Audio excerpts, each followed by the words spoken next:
एक चट्टान पर आज भी राम और माता सीता के सया के निशान की चमत्कारी कहानी मिलती है। तो सुनिए उस कहानी को।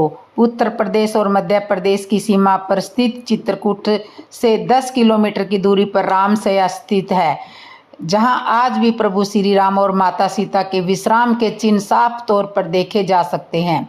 रामायण काल में भगवान राम और माता सीता लक्ष्मण जी ने 14 वर्ष तक वनवास भोगा था। वनवास के दौरान तीनों जंगल भटके। वनवास के दौरान उन्होंने सबसे ज़्यादा समय चित्रकूट में ही बिताया था। चित्रकूट जहां भगवान श्री राम ने वनवास के 14 में से 11 वर्ष बिताए थे। चित्रकूट की भूमि न केवल अध्यात्म का केंद्र रही बल्कि श्री राम की संजीव उपस्थिति का परिणाम भी देती है। इन्हीं में से एक संजीव परिणाम रामसया है। चित्रकूट मध्य प्रदेश और उत्तर प्रदेश की सीमा पर बसा है। रामसया चित्रकूट से करीब 10 किलोमीटर की दूरी पर स्थित है, जहां एक विशाल चट्टान है जिसे देखने के बाद भक्त आस्था से सरोवर हो जाता है। इस चट्टान पर आज भी प्रभु श्री राम और माता सीता के विश्राम चिन्ह साफ तौर पर देखे जा सकते हैं।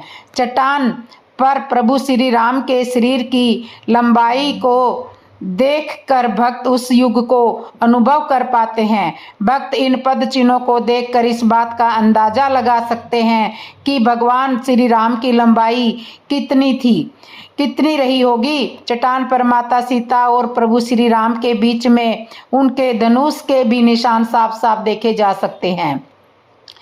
ये जगह स्थल खोही भरतकूप मार्ग पर स्थित है और कामदगिरी पहाड़ से कुछ ही दूरी पर है। इस जगह को लेकर स्थानीय लोगों एवं पुजारियों में सच्ची आस्था भी है। मंदिर के पुजारी इसे श्रद्धा और धर्म का प्रत्यक्ष प्रमाण मानते हैं। उन्होंने बताया है कि भगवान श्री राम, माता सीता और लक्ष्मण यहाँ रात को विश्राम करते थे। चट्टान पर आज भी विश्राम चिन्ह सही सलामत है। यही कारण है कि देश भर में श्रद्धालु इसके दर्शन करने आते हैं। श्रद्धालुओं में इस चट्टान को लेकर विश्वास है कि इसके दर्शन करने मात्र से ही व्यक्ति को राम लोक की प्राप्ति होती है। चित्रकूट में स्थित ये स्थल पुरातात्विक धरोहर होने के साथ आस्था और भक्ति का जीवित परिणाम है। चित्रकूट की ये भूमि हर राम भक्त को अपनी ओर आकर्षित करती है। चट्टान पर रामसया के प्रत्यक्ष प्रमाण देखे जाने के बाद सभी राम भक्तों को दिव्य अनुभूति का एहसास होता है। तो ये थी वो चट्टान जो श्री राम के चिन्हों को आज भी चमत्कारी रूप से दर्शाती है। 14 वर्ष के वनवास के उपरांत श्री राम प्रमुख रूप से 17 जगह पर रुके थे। देखिए वनवास का मार्ग। भगवान श्री राम को 14 वर्ष का कठोर वनवास मिला था। इसके कारण उन्हें केवल वनों में रहना था तथा उनका किसी भी नगर में जाना प्रतिबंधित था। श्री राम ने अपने वचन का भली भांति पालन किया। उन्होंने 14 वर्ष तक अपनी पत्नी सीता तथा भाई लक्ष्मण के साथ वनवासियों की भांति जीवन व्यतीत किया। इस दौरान वे भारत के उत्तरी तट से लेकर दक्षिण तट तक गए। ऐसे में बहुत लोग यह जानना चाहते हैं कि 14 वर्ष के वनवास में राम कहाँ कहाँ रहे। इसलिए आज के इस लेख में हम आपको भगवान श्री राम का वनवास मार्ग बताएंगे। यह अयोध्या के तमसा नदी घाट से शुरू होकर श्रीलंका के नुवारा अलिया पर्वत श्रृंखला तक जाता है। जब भगवान श्री राम को कैकेयी के रचे षड्यंत्र के तहत 14 वर्ष का वनवास मिला तो उन्होंने अपने पिता दशरथ के वचन को अपना धर्म बना लिया था। इस धर्म के तहत उन्हें 14 वर्ष तक किसी भी नगर में पैर तक नहीं रखना था। साथ ही ना ही किसी तरह की राजसी या नागरिक सुविधा का उन्होंने लाभ उठाना था। सुख सुविधा का लाभ नहीं उठाना था। उन्हें 14 वर्ष तक वनों में रहकर कंदमूल का सेवन करना था और वनवासी की तरह जीवन यापन करना था। ऐसे में श्री राम 14 वर्ष तक वनों में ही रहे थे, लेकिन वे एक जगह नहीं रुके। उन्होंने उत्तर भारत से लेकर दक्षिणी भारत तक की यात्रा की। अंत में वे रावण से युद्ध करने के लिए समुद्र पार लंका पहुंच गए। इसलिए आज के इस लेख में हम आपको केवल 14 वर्षों के वनवास में राम कहाँ कहाँ रहे यह नहीं बताएंगे, बल्कि ये भी बताएंगे जहाँ जहाँ वे रुके वहाँ उन्होंने क्या क्या किया था और कितने दिनों तक रहे थे इत्यादि जानकारी भी देंगे। तो पहला पड़ाव था उनका तमसा नदी। सबसे पहले अयोध्या से विदा लेने के पश्चात भगवान राम रथ में बैठकर आर्य सुमंत के साथ तमसा नदी के तट पर पहुंचे। वहां तक अयोध्या की प्रजा भी उनके साथ आई थी। प्रजा उन्हें अकेले जाने देने को लेकर तैयार नहीं थी तथा उनके साथ चलने की जिद कर बैठी थी। इसलिए उस रात भगवान श्री राम ने अपना डेरा तमसा नदी के तट पर ही डाला था। वे सूर्य उदय से पहले अयोध्या की प्रजा को बिना जगाए सीता, लक्ष्मण तथा सुमंत के साथ कौशल देश की नगरी से बाहर निकल गए थे। दूसरा पड़ाव श्रृंगवेरपुर नगरी। इसके पश्चात वे अपने मित्र निषाद राजगुह की नगरी श्रृंगवेरपुर के पास के वनों में पहुंचे तथा वहीं एक दिन के लिए विश्राम किया। उनके मित्र गुह ने उनका बहुत आदर सत्कार किया। अगले दिन उन्होंने सुमंत को रथ लेकर अयोध्या लौट जाने का आदेश दिया तथा वहां से आगे पैदल ही यात्रा करने का निर्णय किया। फिर उन्होंने केवट के सहारे गंगा नदी को पार किया तथा उस पार कुरई गांव में उतरे। तीसरा पड़ाव प्रयाग। श्री राम वनवास मार्ग का अगला पड़ाव प्रयागराज था। ऐसे में गंगा पार करके श्री राम माता सीता, लक्ष्मण तथा निषाद राजगुह के साथ प्रयागराज चले गए। वहां उन्होंने त्रिवेणी की सुंदरता को देखा तथा आगे मुनि भारद्वाज के आश्रम में पहुंचे। यहाँ उन्होंने मुनि भारद्वाज से अपने रहने के लिए उत्तम स्थान पूछा, जिन्होंने यमुना पार चित्रकूट को उत्तम बताया। चौथा पड़ाव चित्रकूट। इसके पश्चात श्री राम अपने मित्र निषाद राजगुह को भी वहां से वापस अपनी नगरी लौट जाने का आदेश दिया। इसके बाद वे माता सीता व लक्ष्मण के साथ यमुना पार करके चित्रकूट चले गए। चित्रकूट पहुंचते ही उन्होंने वाल्मीकि आश्रम में उनसे भेंट की तथा गंगा की धारा मंदाकिनी नदी के किनारे अपनी झोपड़ी बनाकर रहने लगे। यहीं पर उनका भरत से मिलाप हुआ था।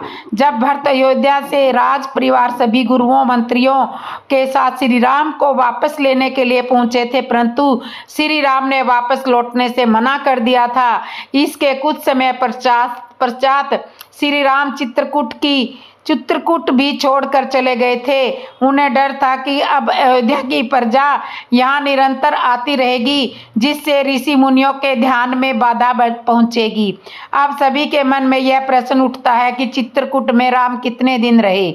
बहुत लोग आपको इसका उत्तर 10 या 12 वर्ष देंगे, जो कि गलत है। वह इसलिए क्योंकि भरत के जाने के कुछ समय बाद ही श्री राम ने चित्रकूट को छोड़ दिया था। ऐसे में वे चित्रकूट में कुछ महीने ही रहे थे और उसके बाद वहां से चले गए थे। पांचवा पड़ाव है दंडकारण्य वन। राम वनवास मार्ग में दंडकारण्य ही वह जगह है जहाँ श्री राम ने अपना सर्वाधिक समय व्यतीत किया था। हालांकि उन्होंने एक जगह स्थायी आवास न बनाकर अलग अलग जगहों पर रहना चुना था। दंडकारण्य के वनों में पहुंचकर सर्वप्रथम उन्होंने ऋषि अत्रि तथा माता अनसुईया से उनके आश्रम में जाकर भेंट की थी। माता अनसुईया से माता सीता को कई बहुमूल्य रत्न, आभूषण तथा वस्त्र प्राप्त हुए। ऋषि अत्रि से ज्ञान पाकर वे आगे बढ़ गए। इसके बाद उनका विराट राक्षस से सामना हुआ, जिसका उन्होंने वध कर दिया। तब वे सरभंग ऋषि से मिले, जिनकी मृत्यु समीप ही थी। श्री राम से भेंट के पश्चात ऋषि सरभंग ने अपने प्राण त्याग दिए तथा प्रभु धाम में चले गए। इसके बाद भगवान राम दंडकारण्य के वनों में घूम घूम कर राक्षसों का अंत करने लगे।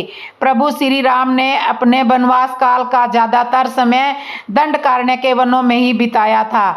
जब दंडकारण्य के वनों में प्रभु श्री राम ने अपने वनवास काल के 10 से 12 वर्ष बिता दिए, तब उनकी भेंट महान ऋषि अगस्त्य मुनि से हुई। अगस्त्य मुनि ने श्री राम को उनका अगला पड़ाव दक्षिण में गोदावरी नदी के किनारे पंचवटी में बनाने को कहा।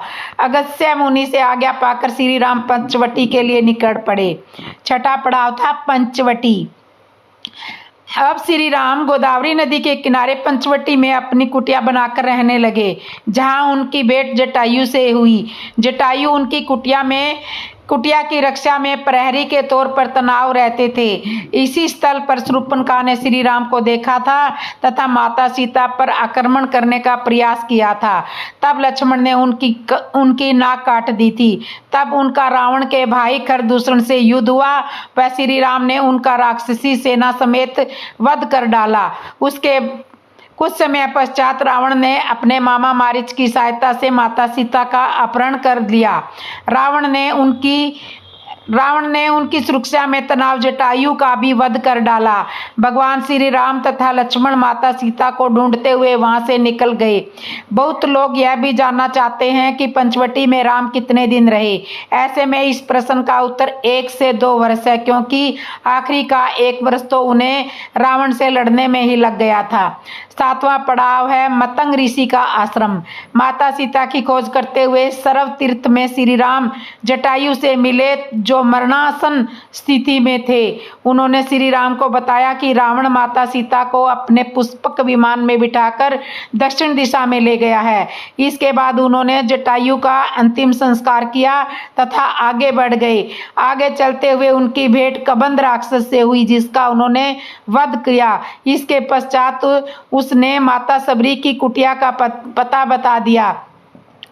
उसके दिए पते के अनुसार भगवान राम मतंग ऋषि के आश्रम में माता सबरी की कुटिया में पहुंचे। वहां उन्होंने सबरी के दिए जूठे बेर खाए तथा सबरी ने उन्हें किष्किंधा के राजा बाली के छोटे भाई सुग्रीव का पता बताया। 8वां पड़ाव है ऋषिमुख पर्वत। ऋषिमुख पर्वत माता सबरी से सुग्रीव का पता पाकर भगवान श्री राम अपने भाई लक्ष्मण के साथ ऋषिमुख पर्वत पर पहुंचे। यहाँ उनकी भेंट हनुमान, सुग्रीव, जामवंत तथा उनके साथियों से हुई। सुग्रीव से उनकी मित्रता हुई तथा दोनों ने एक दूसरे को वचन दिया।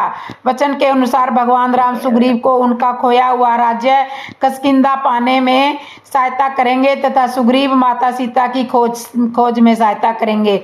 मल्य पर्वत और चंदन वनों को पार करते हुए वे ऋषिमुख पर्वत की ओर बढ़े। यहाँ उन्होंने हनुमान और सुग्रीव से भेंट की, सीता के आभूषणों को देखा और श्री राम ने बाली का वध किया। ऋषिमुख पर्वत वाल्मीकि रामायण में वर्णित वानरों की राजधानी किष्किंधा के निकट स्थित है। ऋषिमुख पर्वत तथा किष्किंधा नगर कर्नाटक के हम्पी जिला के बेलारी में स्थित है। पास की पहाड़ियों को मतंग पर्वत माना जाता है। इसी पर्वत पर मतंग ऋषि का आश्रम था, जो हनुमान जी के गुरु थे।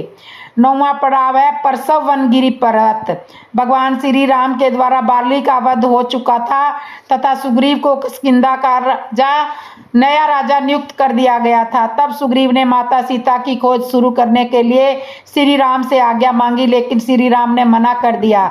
वह इसलिए क्योंकि उस समय वर्षा ऋतु शुरू हो चुकी थी, जिसमें नदी नाले उफान में होते हैं। इसलिए श्री राम ने माता सीता की खोज 4 महीने के बाद शुरू करने के लिए कहा। श्री राम वनवास मार्ग के यह 4 महीने उनके लिए सर्वाधिक कठिनाई के थे। इस दौरान वे किष्किंधा के निकट परसवन गिरी पर्वत पर रहे थे, क्योंकि वचन के अनुसार उनका नगर में प्रवेश करना मना था। इसी कारण सुग्रीव का राज्याभिषेक करने भी किष्किंधा नगरी लक्ष्मण गए थे, ना कि श्री राम। 10वां पड़ाव है रामेश्वर धाम। 4 मास के पश्चात जब माता सीता की खोज आरंभ हुई, तब हनुमान ने लंका में उन्हें ढूंढ निकाला। श्री राम को उसकी सूचना दी गई तथा वे संपूर्ण वानर सेना के साथ रामेश्वर में पहुंच गए। इस स्थल का नाम भी उन्होंने समय दिया, क्योंकि यहाँ उन्होंने शिवलिंग की स्थापना की थी, जिसे उन्होंने राम का ईश्वर बताया। इसलिए इस स्थल का नाम रामेश्वर पड़ा। वहां से उन्होंने वानर सेना की सहायता से समुद्र पर 100 योजन का पुल बनाया। यह भारत के धनुष कोडी से शुरू होकर यह भारत के धनुषकोडी से शुरू होकर श्रीलंका के मन्नार द्वीप को जोड़ता था। इसके बाद इस राम सेतु की सहायता से भगवान श्री राम वानर सेना के साथ लंका चले गए। रामेश्वर समुद्र तट पर एक शांत समुद्र तट है और यहाँ का छिचका पानी तैरने और सन वैदिक के लिए आदर्श है। रामेश्वर प्रसिद्ध हिंदू धर्म केंद्र है। महाकाव्य रामायण के अनुसार भगवान श्री राम ने लंका पर चढ़ाई करने के पहले यहाँ भगवान शिव की पूजा की थी। रामेश्वर का शिवलिंग श्री राम द्वारा स्थापित शिवलिंग है। 11वां है नुआरा अलिया पर्वत श्रृंखला। रावण का महल लंका के बीच में स्थित था तथा ये गुफाएं वहां से लगभग 90 किलोमीटर दूर थी। लंका पहुंचकर श्री राम ने अपना डेरा यहीं पर डाला था तथा रावण के साथ भीषण युद्ध भी किया था। अंत में उन्होंने रावण के सभी भाई बंधुओं, योद्धाओं, सेनापतियों समेत उसका विनाश कर दिया तथा माता सीता को उनके चुगल से मुक्त करा लिया था। इस तरह श्री राम वनवास मार्ग यहीं तक था। इसके बाद श्री राम ने विधि अनुसार लंका का नया राजा रावण के छोटे भाई विभीषण को नियुक्त किया। उसके बाद वे पुष्पक विमान में बैठकर अयोध्या के लिए निकल पड़े। बीच में वे भारद्वाज मुनि के आश्रम तथा अपने मित्र निषाद राज से मिलने के लिए रुके थे। इस तरह से आज के इस लेख के माध्यम से आपने 14 वर्ष के वनवास में राम कहाँ कहाँ रहे इसके बारे में संपूर्ण जानकारी ले लिया है। राम वनवास मार्ग को तैयार किया जा रहा भारत सरकार के द्वारा राम वनवास मार्ग को तैयार किया जा रहा है और इसके लिए विभिन्न राज्य सरकारों का सहयोग भी लिया जा रहा है। कुछ समय बाद भक्तगण भगवान श्री राम के इसी वनवास मार्ग की सुगम और आनंदमय यात्रा करेंगे। 12वां पड़ाव था सबरी का आश्रम। तुंगभद्रा और कावेरी नदी को पार करते हुए राम और लक्ष्मण सीता की खोज में जटायु और कबंध से मिलने के पश्चात वे ऋष्यमुख पर्वत पर पहुंचे। रास्ते में वे पंपा नदी के पास सबरी आश्रम में भी गए जो आजकल केरल में स्थित है। सबरी जाति से भिलनी थी और उनका नाम था श्रमणा। पंपा तुंगभद्रा नदी का पुराना नाम है। इसी नदी के किनारे पर हम्पी बसा हुआ है। पुराणविक ग्रंथ रामायण में हम्पी का उल्लेख वानर राज्य किष्किंधा की राजधानी के तौर पर किया गया है। केरल का प्रसिद्ध सबरीमल्या मंदिर तीर्थ इसी नदी के तट पर स्थित है। कोड़ी कुरई हनुमान और सुग्रीव के मिलने के बाद श्री राम ने वानर सेना का संगठन किया और लंका की ओर चल पड़े। तमिलनाडु की एक लंबी तटरेखा है जो लगभग 1000 किलोमीटर तक विस्तारित है। कोड़ी कुरई समुद्र तट के वेलाकनी के दक्षिण में स्थित है जो पूर्व में बंगाल की खाड़ी और दक्षिण में पालक स्ट्रेट से घिरा हुआ है। यहाँ श्री राम की सेना ने पड़ाव डाला और श्री राम ने अपनी सेना को कोड़ी कुरई में एकत्रित एक विचार विमर्श किया, लेकिन राम की सेना ने उस स्थान के सर्वेक्षण के बाद जाने कि वहां से समुद्र को पार नहीं किया जा सकता और यह स्थान पुल बनाने के लिए उचित भी नहीं है। तब श्री राम की सेना ने रामेश्वर की ओर कूच किया। धनुषकोडी वाल्मीकि के अनुसार 3 दिन की खोजबीन के बाद श्री राम ने रामेश्वर के आगे समुद्र में यह स्थान ढूंढ निकाला जहां से आसानी से श्रीलंका पहुंचा जा सकता था। उन्होंने नल और नील की मदद से उक्त स्थान से लंका तक पुनर्निर्माण करने का फैसला लिया। धनुषकोडी भारत के तमिलनाडु राज्य के पूर्वी तट पर रामेश्वर द्वीप के दक्षिण किनारे पर स्थित एक गांव है। धनुषकोडी पंबन के दक्षिण पूर्व में स्थित है। धनुषकोडी श्रीलंका में तलमनार से करीब 18 मील पश्चिम में है। इसका नाम धनुषकोडी इसलिए है कि यहाँ से श्रीलंका तक वानर सेना के माध्यम से नल और नील से जो पुल राम सेतु बनाया था उसका आकार धनुष के जैसा ही है। इन पूरे इलाकों को मुन्नार समुद्री क्षेत्र के अंतर्गत माना जाता है। धनुषकोडी ही भारत और श्रीलंका के बीच एकमात्र स्थलीय सीमा है जहाँ समुद्र नदी की गहराई जितना है, जिसमें कहीं कहीं भूमि नजर आती है। 15वां है तुंगभद्रा। सर्वतीर्थ और पर्णशाला के बाद श्री राम लक्ष्मण सीता की खोज में तुंगभद्रा तथा कावेरी नदियों के क्षेत्र में पहुंच गए। तुंगभद्रा एवं कावेरी नदी क्षेत्रों के अनेक स्थलों पर वे सीता की खोज में गए।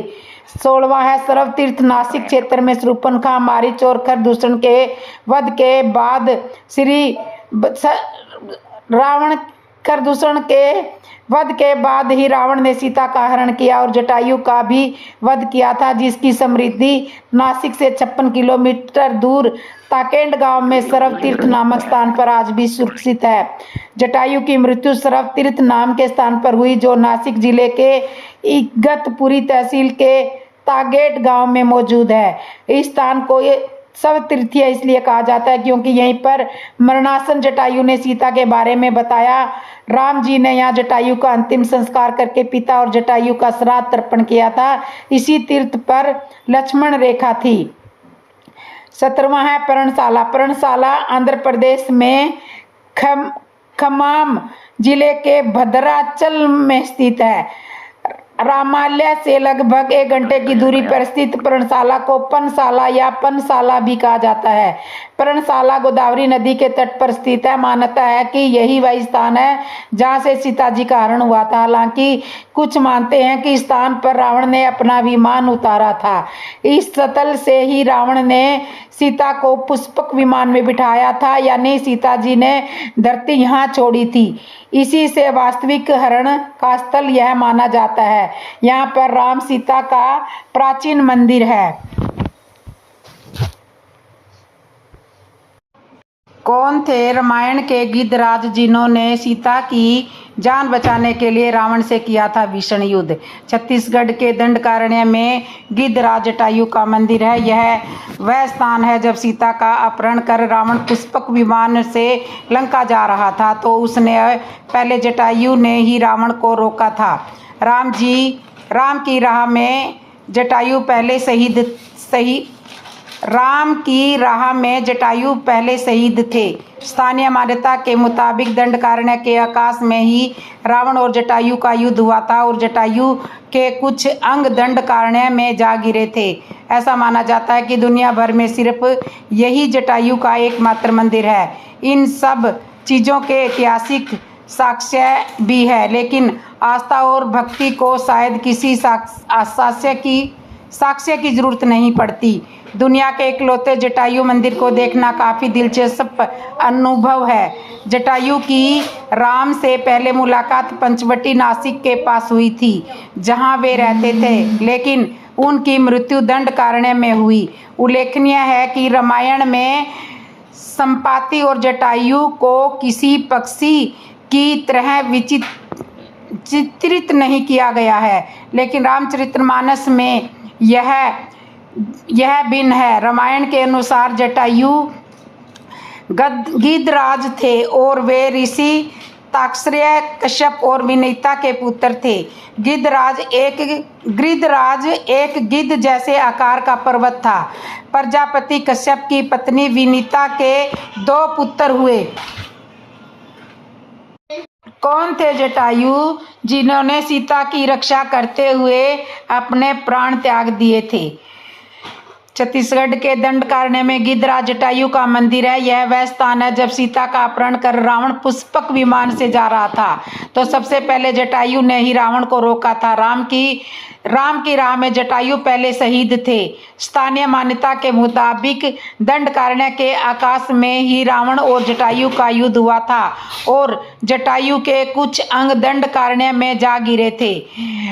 ऐसा माना जाता है कि दुनिया भर में सिर्फ वही जटायु का एकमात्र मंदिर है। इन सब चीज़ों के ऐतिहासिक साक्ष्य भी है, लेकिन आज आस्था और मुक्ति को शायद किसी साक्ष्य की जरूरत नहीं पड़ती। दुनिया के इकलौते जटायु मंदिर को देखना काफ़ी दिलचस्प अनुभव है। जटायु की राम से मुलाकात पंचवटी नासिक के पास हुई थी, जहां वे रहते थे, लेकिन उनकी मृत्यु दंडकारण्य में हुई।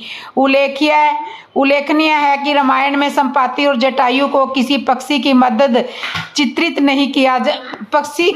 चित्रित नहीं किया गया है, लेकिन रामचरितमानस में यह भिन्न है। रामायण के अनुसार जटायु गिद्धराज थे और वे ऋषि ताक्षर्य, कश्यप और विनीता के पुत्र थे।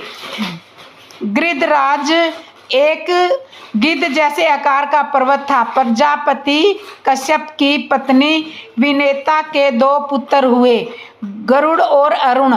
अरुण जी सूर्य के सारथी हुए। संपाति और जटायु इन्हीं अरुण के पुत्र थे। बचपन से संपाति और जटायु ने सूर्यमंडल को स्पर्श करने के उद्देश्य से लंबी उड़ान भरी। सूर्य के असहनीय तेज से व्याकुल होकर जटायु तो बीच में ही लौट आए, किंतु संपाति उड़ते हुए गए। सूर्य के निकट पहुंचने पर सूर्य के ताप से संपाति के पंख जल गए और वे समुद्र तट पर गिरकर चेतना शून्य हो गए। चंद्रमा नामक मुनि ने उन पर दया करके उनका उपचार किया और त्रेता में श्री सीता जी की खोज करने वाले बंदरों के दर्शन से पुनः उनके पंख जमने का आशीर्वाद दिया गया। जैन धर्म के अनुसार राम, सीता, लक्ष्मण दंडकारण्य में थे। उन्होंने देखा मुनि आकाश से नीचे उतरे। उन तीनों ने मुनियों को प्रणाम किया तथा उनका आतिथ्य सत्कार किया। वहां पर बैठा हुआ एक गिद्ध उनके चरणों में गिर पड़ा। साधुओं ने बताया कि पूर्व काल में दंडक नामक एक राजा था। किसी मुनि के सहसर्ग से उसके मन में सन्यासी भाव उदित हुआ। उसके राज्य में एक परिवारजक था। एक बार वह अतःपुर में रानी से बातचीत कर रहा था। राजा ने उसे देखा तो दुष्चरित्र जानकर उसके दोष से सभी सम्रणिकों को मरवा डाला। एक सम्रण बाहर गया हुआ था। लौटने पर समाचार ज्ञात हुआ तो उसके शरीर से ऐसी क्रोध अग्नि निकली कि जिससे समस्त स्थान भस्म हो गया। राजा के नामानुसार इस स्थान का नाम दंडकारण्य रखा गया। मुनियों ने इस दिव्य गिद्ध की सुरक्षा का भार सीता और राम को सौंप दिया। उसके पूर्व जन्म के विषय में बताकर उसे धर्मोपदेश भी दिया गया। रत्नाभ जटायु हो जाने के कारण वह जटायु नाम से विख्यात हुआ। जब जटायु नासिक के पंचवटी में रहते थे तब एक दिन आखेट के समय महाराज दशरथ से उनकी मुलाकात हुई। तभी से वे और दशरथ मित्र बन गए। वनवास के समय जब भगवान श्री राम पंचवटी में पर्णकुटी बनाकर रहने लगे तब पहली बार जटायु से उनका परिचय हुआ। भगवान श्री राम अपने पिता के मित्र जटायु का सम्मान अपने पिता के समान ही करते थे। रावण जब सीता का हरण करके ले गया तब सीता जी का विलाप सुनकर जटायु ने रावण को रोकने का प्रयास किया, लेकिन अंत में रावण ने तलवार से उसके पंख काट डाले। जटायु मरणासन होकर पृथ्वी पर गिर पड़े और रावण सीता जी को लेकर लंका की ओर चला गया। सीता जी की खोज करते हुए श्री राम जब रास्ते से गुजर रहे थे तो उन्हें घायल अवस्था में जटायु मिले। जटायु मरणासन थे। जटायु ने राम को पूरी कहानी सुनाई और यह भी बताया कि रावण किस दशा में सीता को लेकर गया है। जटायु के मरने के बाद श्री राम ने उनका वही अंतिम संस्कार और पिंड दान किया।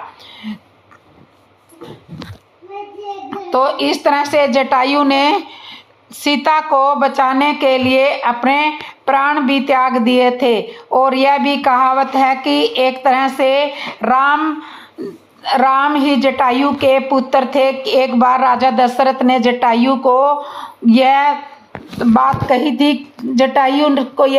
थी कि मेरा पहला पुत्र आपका बेटा होगा। तो वो बात भी आज सत्य होगी कि राजा दशरथ का तो श्री राम ने पिंडदान और अंत्येष्टि नहीं कर सके, लेकिन जटायु की उन्होंने अंत्येष्टि की। जैसे अपने पिता का स्वर्गवास होने के बाद अंत्येष्टि करते हैं, ऐसे ही श्री राम ने जटायु की अंत्येष्टि की। ये राजा दशरथ और जटायु के बीच में कुछ वार्तालाप थी जो ये करके पूरी हुई। तो आज की वीडियो को यहीं विश्राम करते हैं। आगे आपको कैसी वीडियो सुननी है वो कमेंट करके ज़रूर बताना। और जिसने मेरे चैनल को सब्सक्राइब नहीं किया वो सब्सक्राइब कर लो, लाइक कर लो, कमेंट कर दो और बेल आइकन बटन ज़रूर दबा दो। और वीडियो को अपने परिवार और दोस्तों में ज़रूर शेयर किया करो ताकि राम नाम सभी को सुनने के लिए मिले। और एक बार कमेंट में जय श्री राम हर हर महादेव ज़रूर लिख दो और एक बार जोर से भी बोल दो जय श्री राम जय श्री राम जय श्री राम। पंखा चार पे कर दो। जय श्री राम बोलो जय श्री राम जय श्री राम बोलो जय श्री राम।